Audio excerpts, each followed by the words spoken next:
내가 달려갈 길과 주 예수께 받은 사명 곧 하나님의 은혜의 복음을 증언하는 일을 마치려 하느냐. 나의 생명조차 조금도 귀한 것으로 여기지 아니하노라. 오늘 말씀은 복음의 선명한 기준이라는 말씀을 가지고 같이 은혜를 나누겠습니다.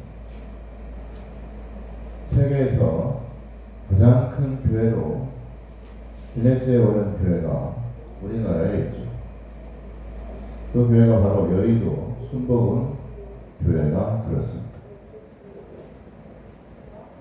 자기 땅도 아니고 남의 떼밭에 천막을 쳐놓고 거기다 가마니를 깔고 5명으로 시작해서 70만 명이 넘는 교회가 되기까지 과연 그 원동력은 무엇이었을까? 그것은 다름 아니라 확실한 복음 제시였습니다. 내 영혼이 잘되는 같이 범사가 잘된다는 말씀을 부여잡고 오직 예수님의 복음만을 제시했던 것이죠. 1958년 개척해서 1979년 성도수가 10만 명, 1981년에 20만 명, 개척한 지 34년 만에 70만 명이 등록하는 신기록을 세웠습니다. 그리고 2022년에는 80만 명을 넘어섰습니다. 초대 목사로 조영기 목사님은 5중 복음, 3중 축복이라는 말씀과 기도로 오직 성령으로 원색적이고 야성적인 복음만을 전파했습니다. 복음에서 제시하는 명확하고 선명한 기준을 통해서 하나님의 놀라운 약속된 축복을 받은 것이고 이것이 바로 교회 부흥의 원동력이 되었다는 것입니다. 불확실한 시대에 가장 선명하고 가장 확실한 선택을 하는 것이 그 무엇보다도 중요하다고 볼 수가 있죠. 그래서 속도보다도 방향이라는 말을 하고 있는 것입니다. 좌로 가야 될지 우로 가야 될지 모를 때는 확실한 방향 제시가 그래서 필요한 것입니다. 전국의 혼란과 급변하는 시대에 과연 하나님을 믿는 신앙인으로서 선택해야 될 길은 과연 무엇일까? 그것은 오직 예수, 오직 복음으로 돌아가는 것입니다. 예수님의 복음만이 우리를 살리는 것입니다. 복음에는 하나님의 의가 나타난다고 말씀하고 있죠. 의란 과연 무엇일까요? 하나님의 의는 죽을 수밖에 없는 죄인이 구원을 받는 것이고 저주와 심판받아 마땅한 어둠의 세상이 천국으로 변화되는 것을 말합니다. 오직 죄 없으신 예수님만이 우리를 심판과 죄와 저주와 죽음에서 건질 수가 있다는 것입니다. 이와 같은 하나님의 의가 어디에 있을까요? 오직 복음에 나타나 있는 줄 믿으시기 바랍니다. 그 순복음 교회, 여의도 순복음 교회를 처음으로 창립한 조영기 목사님이 살아생전에 이런 간증을 들은 적이 있어요. 피난 온 집에 이제 처음으로 전도를 갔는데 그 집안의 사정은 이렇습니다. 아들이 9명이고 아버지는 술 주정뱅이였어요. 흙집에 문을 뚝뚝 두드리니까 부인이 나오는데 그 몰골이 피골이 상접해 있습니다. 그래서 조영기 목사, 예수 믿고 천당 갑시다. 내는 천당 아니다. 예수쟁이 모두 거짓말쟁이. 내는 천당 아니다. 천당 아니면 지옥 가야 하는데도 천당 안 가시겠습니까? 지옥? 지옥 좋아하네. 지금 내가 지옥에 살고 있는데 남편은 10년째 알코올 중독자예요. 아이들은 신발이나 닦고 다니고 남의 물건이나 훔쳐 사는데 이것이 지옥이지. 혓발 공갈하지 말라고. 그렇게 좋은 천당에 있으면 지금 왜 우리에게 주지 않나? 우리에게는 한 끼가 천국이고 당뇨 한 장이 천당이라고 말을 하면서 운전박대를 하는 겁니다. 그래서 조영기 목사님 가만히 생각하니까 그 여자 말이 다 옳더라는 거예요. 헐벗고 굶주리고 절망적인 사람에게 과연 천국을 뭐라고 말을 할 수가 있을까? 그렇게 좋은 천국에 사는 분이 왜 그들에게 밥 한 끼 못 주고 왜 그들에게 담요 한 장 주지 못한가? 오히려 조영기 전도사님이 그 여인에게 설득당하고 전도를 당했어요. 그래서 실망거리고 실망한 끝에 다시 돌아와서 가만히 생각해 보니까 안 믿는 사람들은 저 좋은 집에 빌딩도 짓고 떵떵거리며 사는데 왜 나는 이렇게 가난하고 굶주리는가? 그래서 실망스러운 마음으로 성경을 다시 기도하면서 보니까 예수님은 천국을 이야기하는 것뿐만 아니라 천국을 예수님은 나누어 주었다는 것을 깨닫게 됩니다. 절망 중에 평안을 주시고 병들고 아픈 자를 고쳐주시고 또 더러운 귀신을 쫓아내고 가난한 자에게 하나님의 나라의 복음을 주셨다는 것이죠. 나누어 주셨다는 것. 그래서 천국을 나누며 살라라는 음성을 듣게 되었습니다. 그리고 그 여인 집에 피난 집에 다시 찾아갔습니다. 그래서 좋은 소식을 가지고 왔습니다 라고 하면서 하나님은 병도 고쳐주시고 알코올쟁이 술주정뱅이 남편도 고쳐주시고 그렇게 팔자가 달라집니다 라고 설명을 하고 나서 그 여인을 천막교회로 데리고 왔습니다. 온 동네 사람들에게 그렇게 말하면 다 따라오겠다 싶어가지고 그렇게 생각을 하고 데리고 왔어요. 그 여인이 따라와서 하는 말이 그분이 과연 어디 있어요? 조영기 전도사님 하는 말 여기 있습니다 라고 보니까 천막은 다 쓰러져 가고 바닥에 가만히 하나 깔아놓고 강단에다 사과 상자 하나 떠놓고 쳐다보니까 그것을 보면서 하는 말이 걸작이에요. 그 여인이 하는 말이 네 팔자나 내 팔자나 한 가지네 이렇게 말을 해서 조영기 전도사는 충격을 받고 그래요 맞아요 아주머니 팔자나 내 팔자나 똑같습니다. 그러니까 팔자를 같이 고쳐보자고 이렇게 해서 데리고 왔습니다. 그렇게 해서 처음으로 전도한 사람이 바로 그 여인입니다.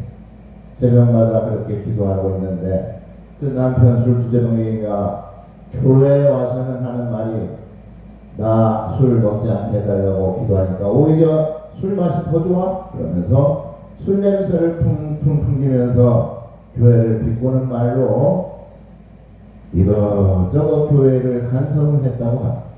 그런데 어느 날 남편이 혼수 상태에 빠져 있다고 하면서 찾아가 보니까 정말 죽기 일보 직전. 그래서 조영기 전도사님이 한 번도 한 적이 없지만 나사렛 예수의 이름으로 알코올 귀신아 물러가라 라고 말을 하자 알코올 중독자가 변화가 되었어요. 취직도 하게 됩니다. 나중에는 순복음교회 초대 장로님까지 되었다. 그런 간증을 들은 적이 있어요. 처음 천막교회를 당시 모두가 가난과 질병에 허덕이는 사람들에게 안 그래도 지옥에 사는 사람들에게 무슨 말씀을 전해야 하나를 고민하면서 천국 복음을 나누고 하늘 소망을 전했던 것이에요. 항상 그 목사님 입버릇처럼 하는 말이 하면 된다. 해보자. 잘 될 거라는 긍정적인 마음과 긍정의 말씀과 축복의 말씀을 전했던 것을 우리는 알 수가 있습니다. 6.25 전쟁 이후 절망 가운데 삶이 피폐해져 있던 사람들에게 근대화 민주화 시대를 지나면서 소외된 이들에게 가난에서 벗어나고자 했던 교회를 찾는 이들에게 항상 하나님의 은혜를 구하며 성령 충만한 신앙생활을 해야 한다고 강조하며 절망적인 상황 속에서도 소망의 말씀으로 이러한 상황을 벗어날 수 있다는 절대 희망을 말을 했던 것이 바로 조용기 목사의 복음 제시였습니다. 이것은 다른 데서 오는 것이 아니라 바로 하나님의 말씀인 복음에서 나오는 것이고 복음이 제시하는 선명한 기준이었던 것입니다. 그러므로 우리는 복음이 무엇이고 복음이 우리에게 무엇을 제시하는지를 선명하게 깨닫고 아는 것이 무엇보다도 중요하다라는 말씀이죠.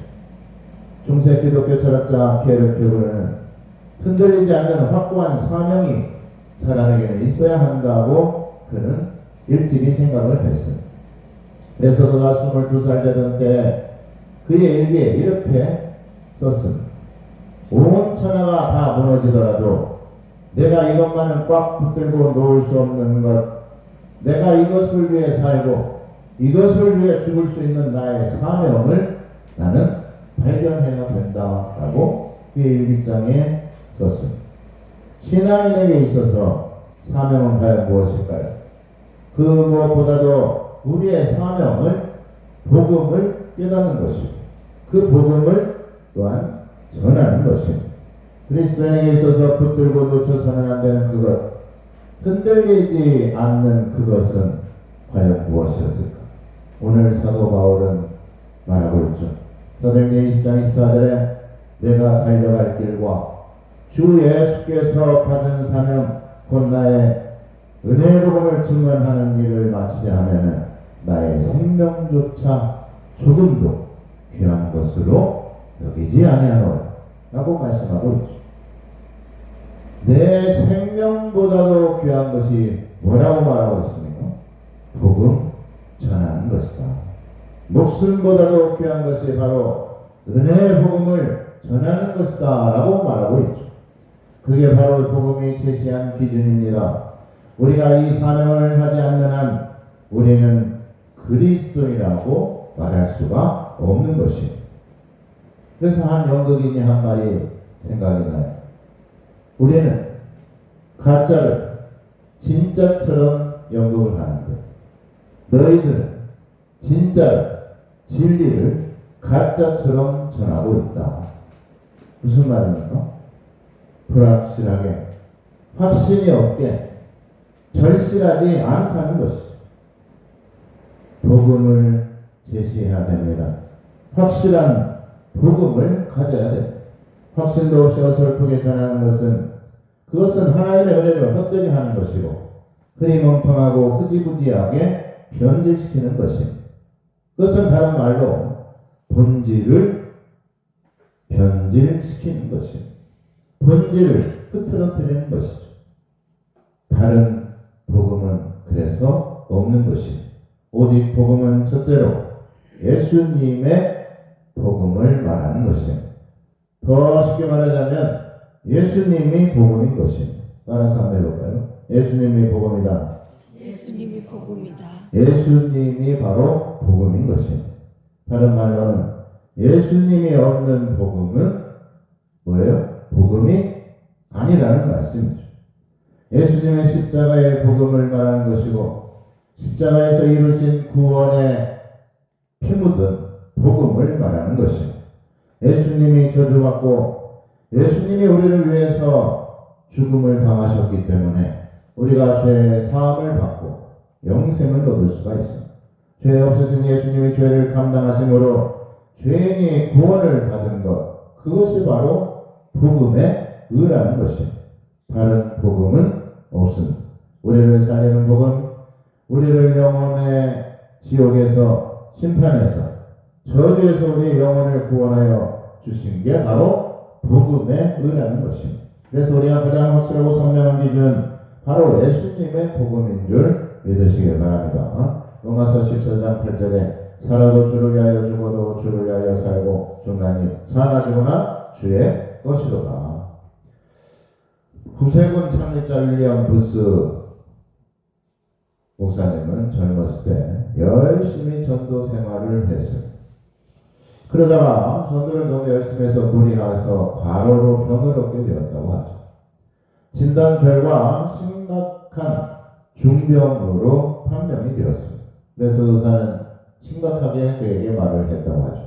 이런 몸으로 전도 생활을 계속하면 당신은 1년도 살지 못합니다.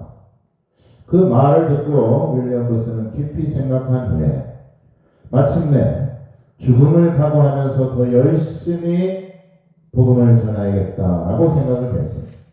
그 후로 마침내 그는 병을 이기고 구세군을 창설했으며 84가지 장수했다고 합니다. 그리고 그는 이러한 글을 남겼죠. 내가 젊었을 때 의사는 나를 버렸습니다. 그래서 나도 의사를 버렸습니다. 대신 나는 하나님만을 의지했습니다. 그 하나님이 나를 지켜주셨습니다. 나를 믿는 자는 죽어도 살겠고 살아서 나를 믿는 자는 영원히 죽지 않는다는 주님의 말씀이 그에게 그대로 이루어진 것입니다. 이게 바로 확실한 복음이 제시하는 기준인 것입니다. 이제 갓 안수를 받은 아주 생짜 젊은 목사가 어떤 교회에 부임을 했다고 해요. 그래서 교회에서는 신임 목사를 환영해야 하는 그러한 모임이 열렸는데 그곳에 한 하객으로 참석한 한 부인이 그 목사에게 다가가더니 이러한 말을 했다고 합니다.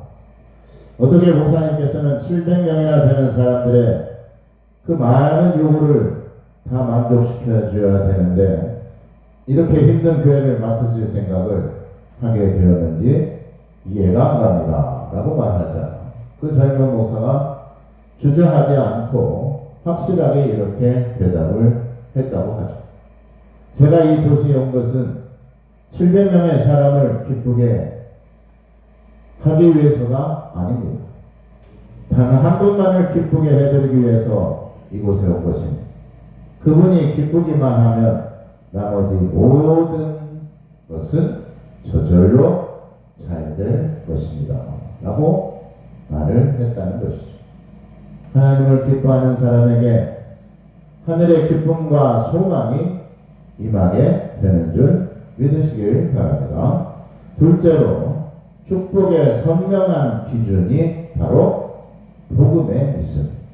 예수님께서는 가는 곳마다 낡고 추하고 더러운 것을 새롭게 하고 죽어가는 것들을 살리고 가난하고 저주받고 고통받는 병자들을 고치시고 귀신 들어 헤매고 귀신 들어서 자신의 목숨을 위태롭게 하는 자들을 살리고 귀신을 쫓아냈습니다.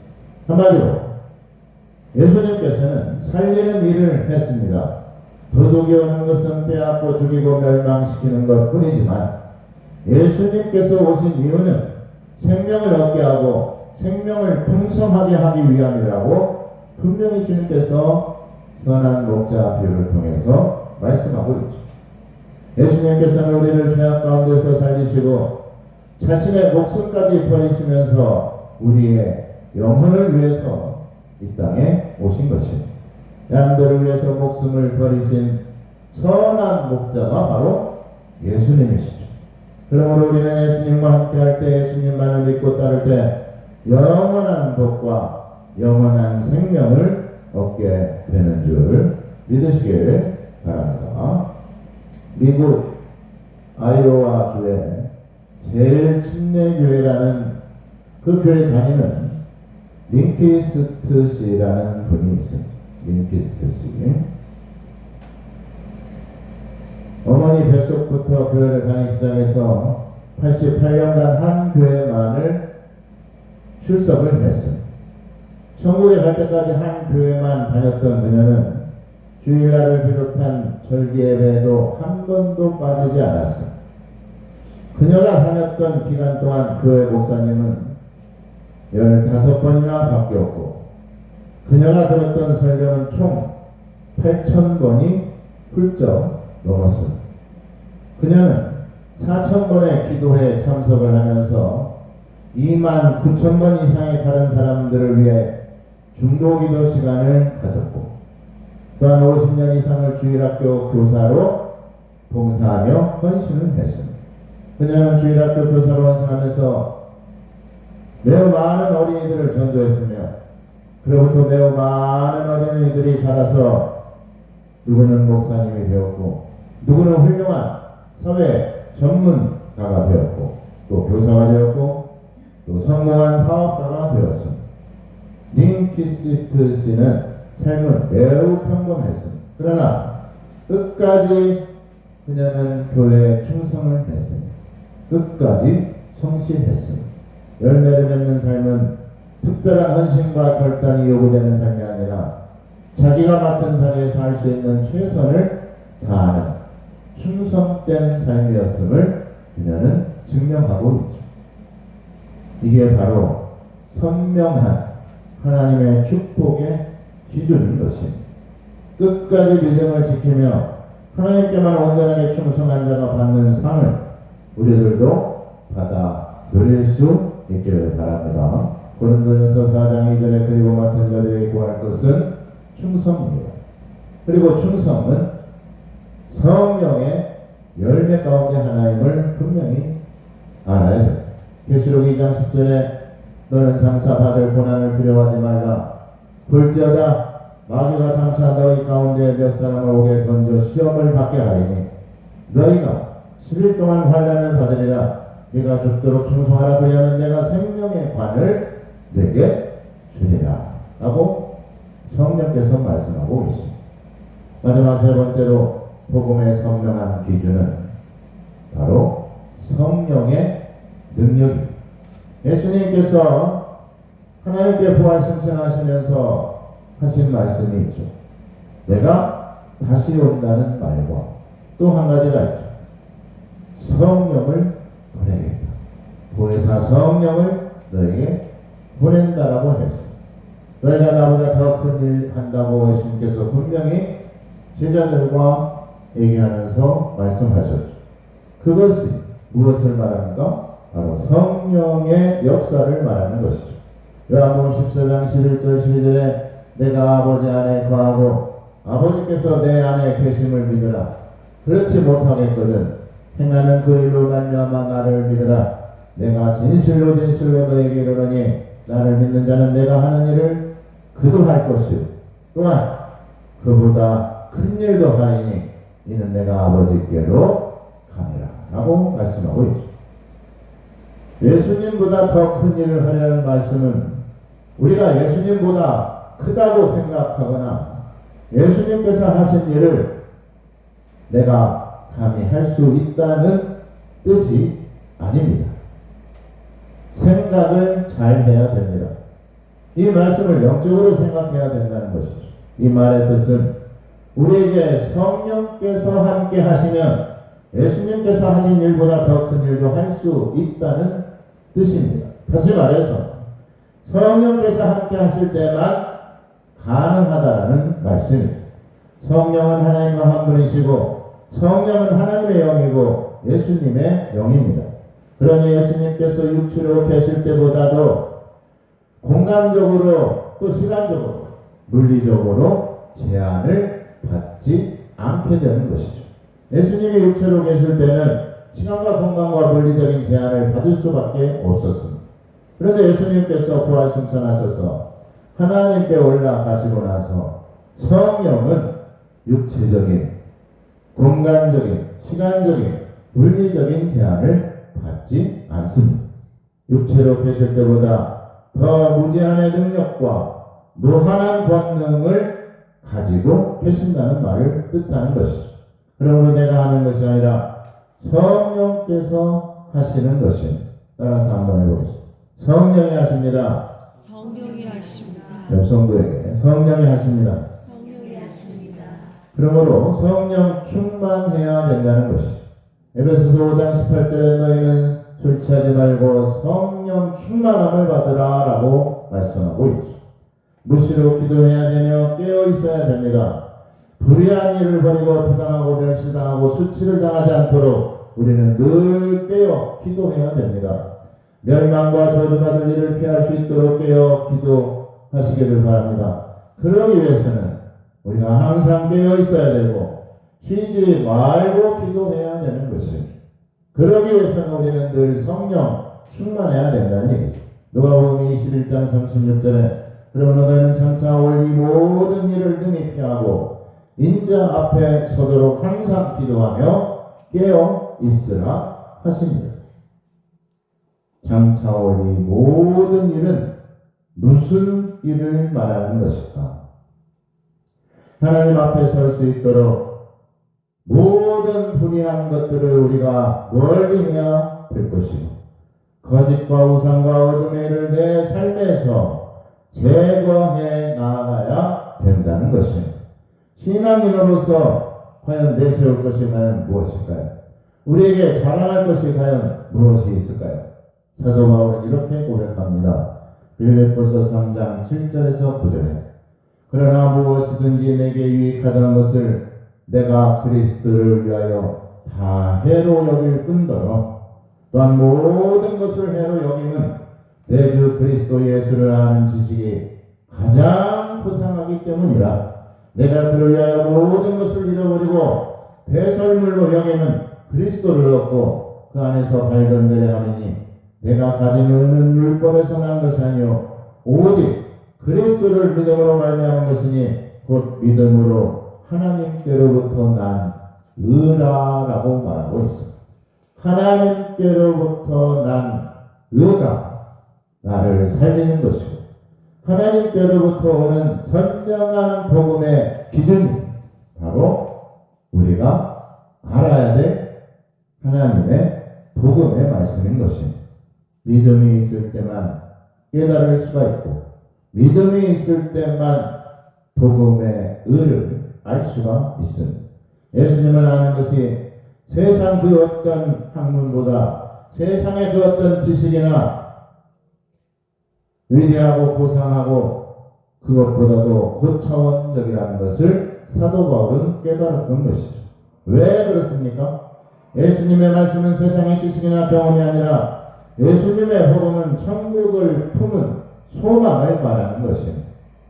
그리고 천지 만물을 지으신 창조주 하나님께로부터 오는 지혜를 말하는 것이기 때문에 그렇습니다. 하나님께서 주신 은혜이기 때문에 세상이 주는 복과는 전혀 다른 복을 말하는 것입니다.